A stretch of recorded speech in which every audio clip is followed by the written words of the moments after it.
2016 Paralympic para-canoeist. Graham, thank you so much for joining us. How are you today? I'm very well, thanks yourself, and thank you very much for having me. It's an honor to come here and talk to you. Graham, since we last spoke, a lot has changed. One of the big things is when we last spoke in our previous interview, you had not yet qualified for the Rio Paralympics. That obviously changed. You did qualify and you did go over.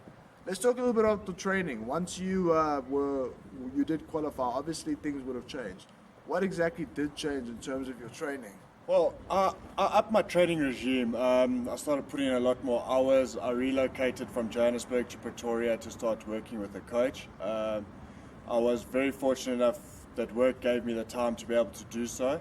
And yeah, I relocated through to Pretoria, and I'd spend about 2.5 hours in the morning in the gym, 3 days a week, and then 6 days a week I'd spend anything from 3 to 4 hours a day on the water. So that intensified a lot compared to when I was only training for about an hour and a half on the water back in Joburg after work. And yeah, and then I started working with the coach. He started teaching me proper techniques. He started teaching me, race plans, etc. All the things that I didn't realize you needed to do because I'd never worked with the coach before. So I learned a lot in those 3 months building up to the games. Graham, one of the big things that struck me in our first interview was your humility, and that obviously hasn't changed.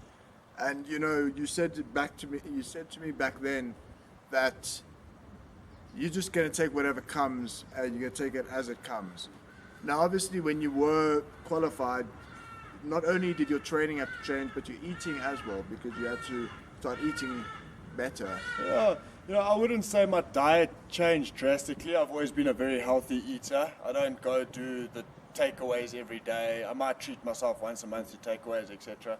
But my diet, I didn't go on any special diet as is. I just altered a bit to be a bit more healthier, make sure I'm getting the right amount of carbs, the right amount of proteins. I went and saw a dietitian, which helped me work out an eating plan. And it's just all about monitoring what you're eating and making sure that you're getting the right amount of nutrients and supplements into your body after training, before training, going forth. And like on off days, then you eat less because otherwise you're going to pick up weight.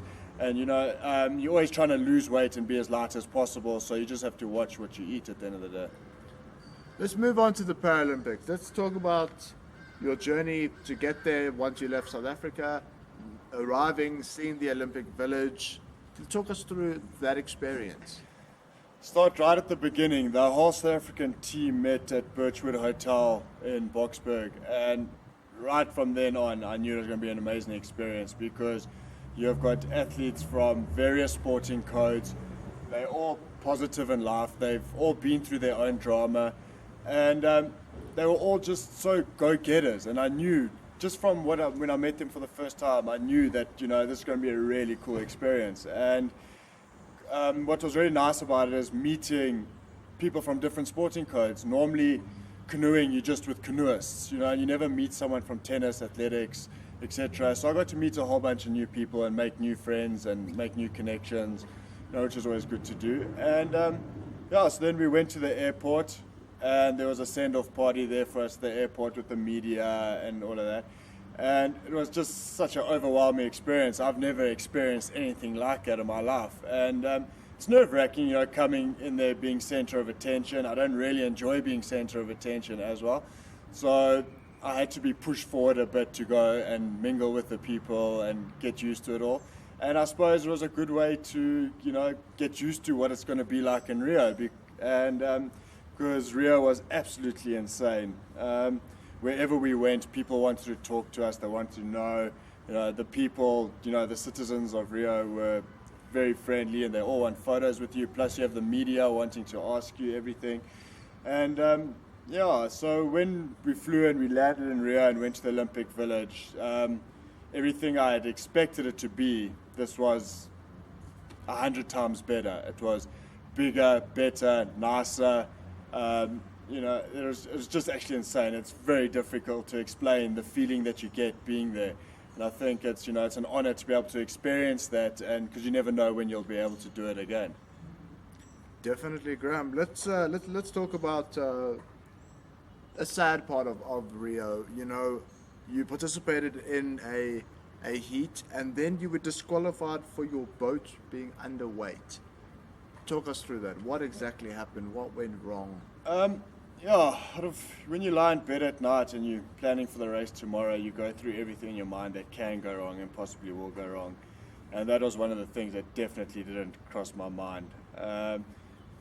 What happened was the manufacturers, we shipped my boat from Portugal, and I think it got damaged in the container on the way there. So the manufacturers had to work on my boat to fix the nose, which had been put out of joint a bit. And at the end of the day, I think when they worked on the boat is where we lost the weight. The weight was supposed to be 12 kgs. My boat came in at 11.98.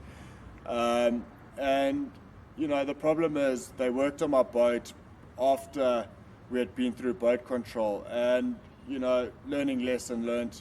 My manager didn't send my boat again to be weighed.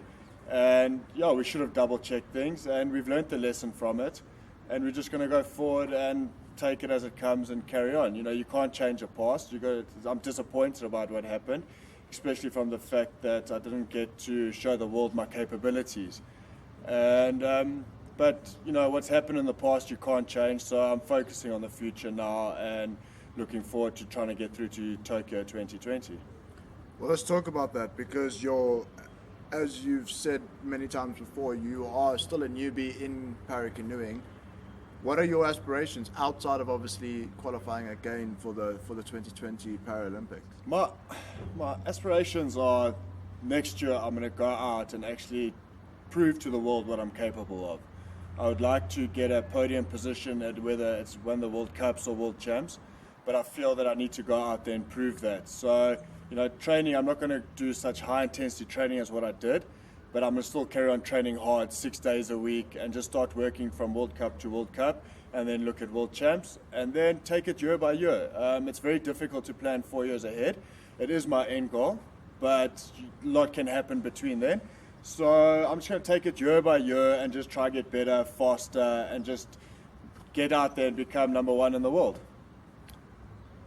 Graham, you had the privilege of being not only the first South African, but the first African to compete at a Paralympic Games, which makes you a role model and an inspiration, whether you like it or not. If you had a special message for young South African canoeists, whether differently abled or able-bodied, what would you say to them?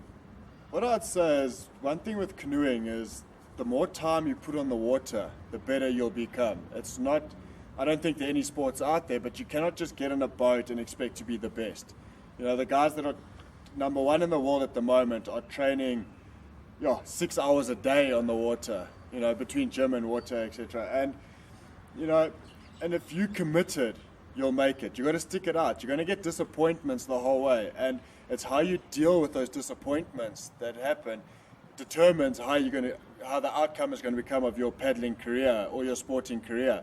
So my advice to everyone is, if you get hit back, then get up harder, go harder, chase harder, show people what you're capable of. Don't just take it and lie down and give up, because then you're not a sportsman at the end of the day. Graham, Game On Magazine would like to take this opportunity to thank you so much for coming through and spending some time with us as we learn more about your Paralympic journey and looking towards the future. We wish you all the best. No, thank you, and thank you very much for having me.